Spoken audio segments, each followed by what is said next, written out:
मैं श्रवण कुमार आप लोग को अपने ही यूट्यूब चैनल में स्वागत करता हूं। आज के इस वीडियो में हम लोग जानेंगे त्रिकोणमिति के बारे में। क्लास 10th के लिए ये बहुत ही इम्पोर्टेंट चैप्टर है। अगर मान लीजिए आप इस पे कमांड कर सकते हैं तो आप ये बिहार बोर्ड का मैथ का ये त्रिकोणमिति ऐसा चैप्टर है अकेले दम पे पास कर सकते हैं। देखते हैं त्रिकोणमिति में।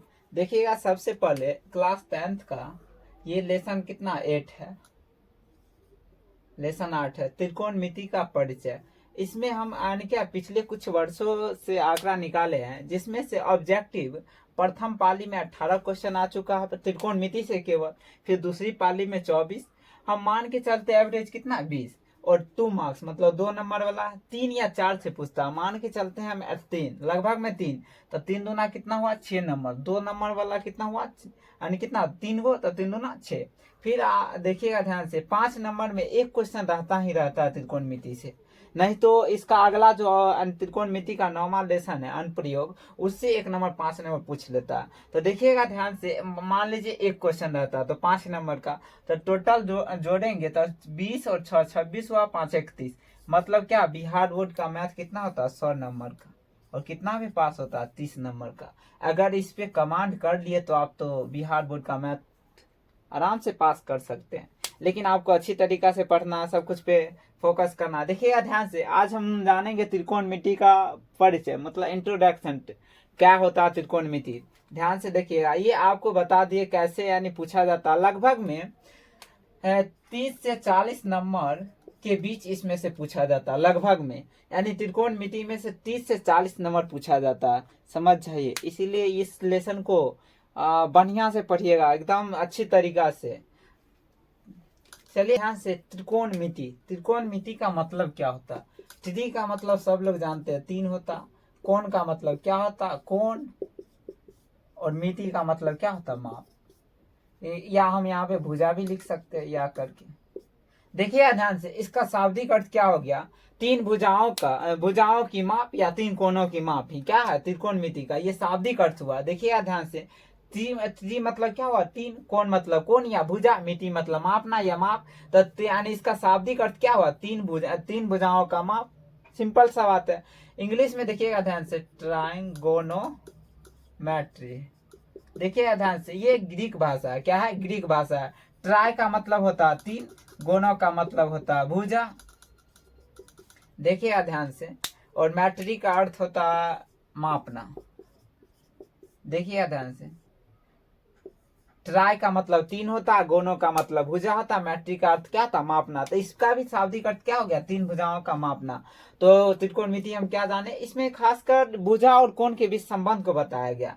3 भुजाओं, क्या इसमें कितना भुजा होंगे? 3 भुजा होंगे, 3 कोण होंगे। देखिए ध्यान से, त्रिकोणमिति मतलब क्या हुआ? शाब्दिक अर्थ 3 कोण या भुजा का मापना। तो क्या आप चलते हैं अच्छा वाला परिभाषा की ओर। देखिए ध्यान से, त्रिकोणमिति का शाब्दिक अर्थ जान गए, क्या बात?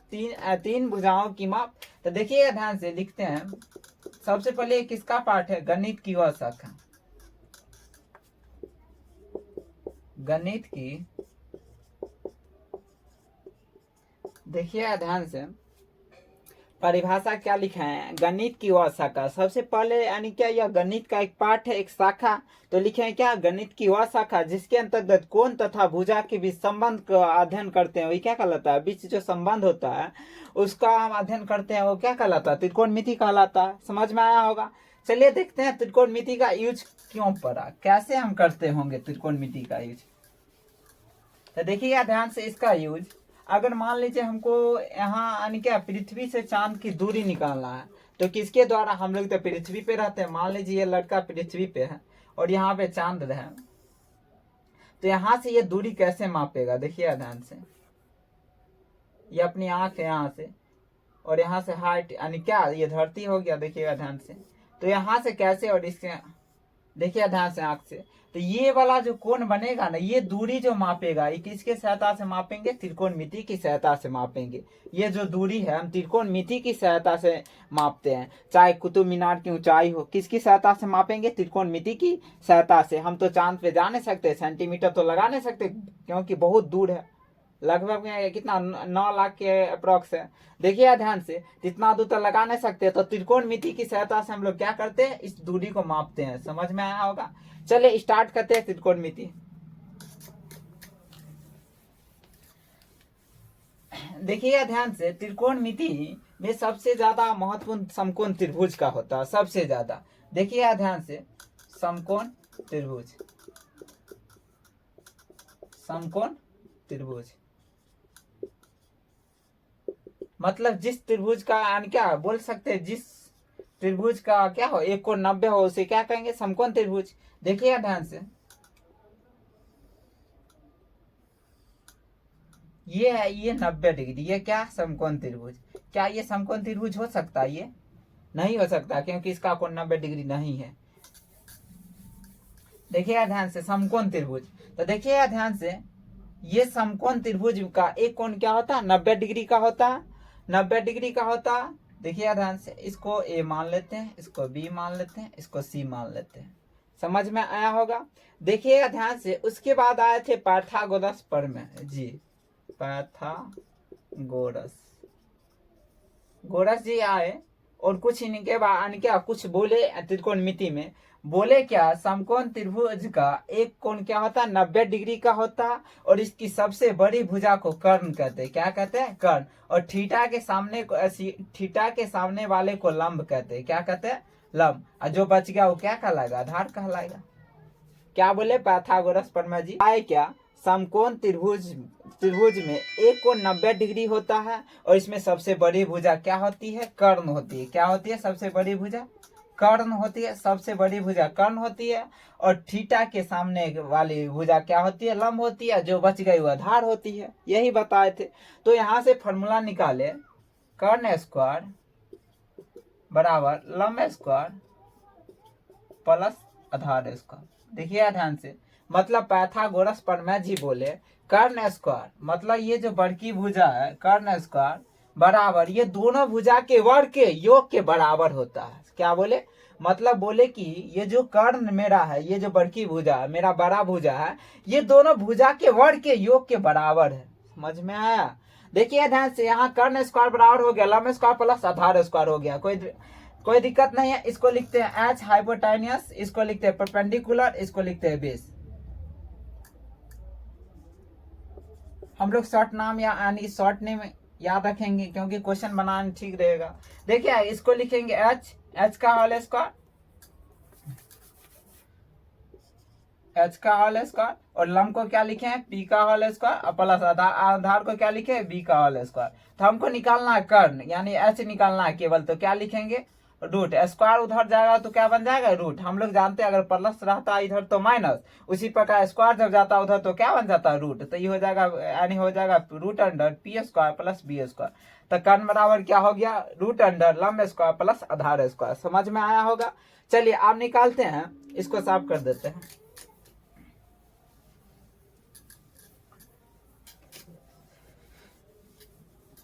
अब हमको निकालना है लंब, निकालना लंब स्क्वायर। तो ये कर्ण स्क्वायर माइनस होता है आधार स्क्वायर, तो इसको लिखेंगे पी स्क्वायर हो जाएगा H square minus B square होगा।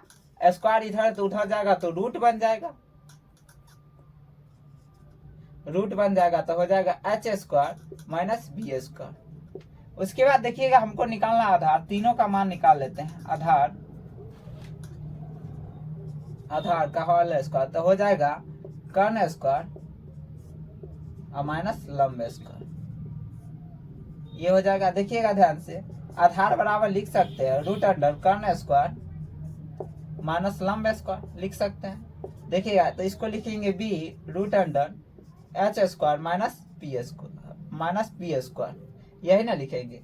तो देखिएगा ध्यान से, हमने क्या बताया, ये पाइथागोरस प्रमेय बता दिए, पाइथागोरस जी बता दिए कर्ण स्क्वायर बराबर लंब स्क्वायर प्लस आधार स्क्वायर होता है।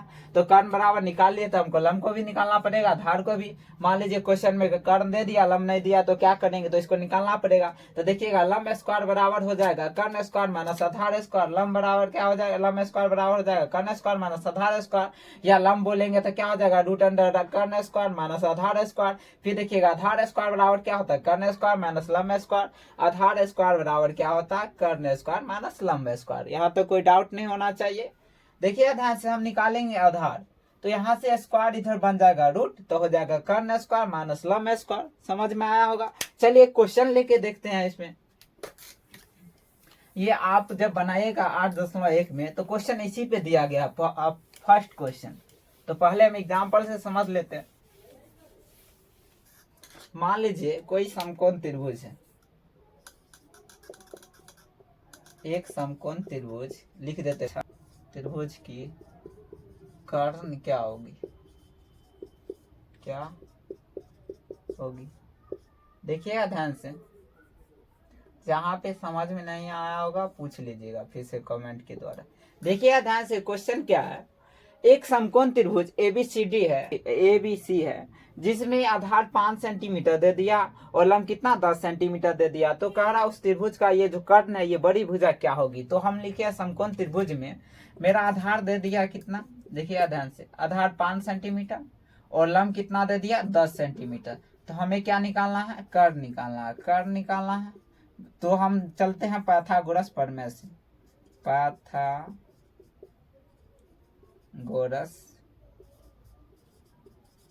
प्रमेय से।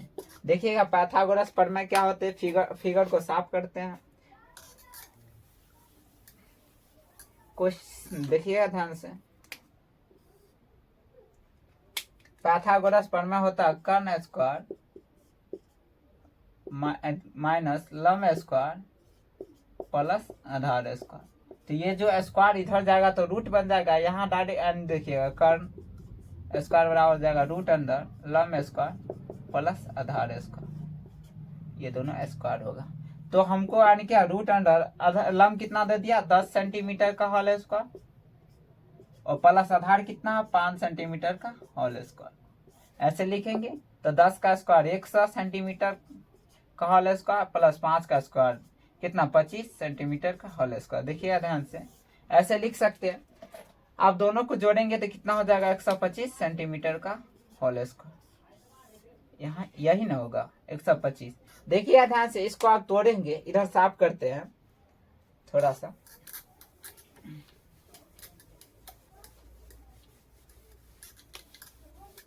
देखिए ध्यान से 25 को लिख सके 125 को लिख सकते हैं।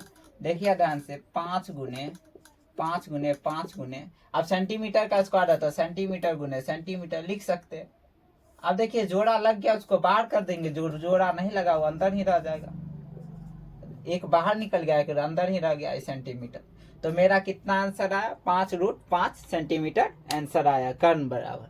तो समझ में आया होगा। इसी तरह हम क्या नेक्स्ट वीडियो में लाएंगे। तो यहाँ त्रिकोणमितीय अनुपात क्या होती है, उसमें कितने त्रिकोणमितीय अनुपात होते हैं, आगे वीडियो में हम लाएंगे।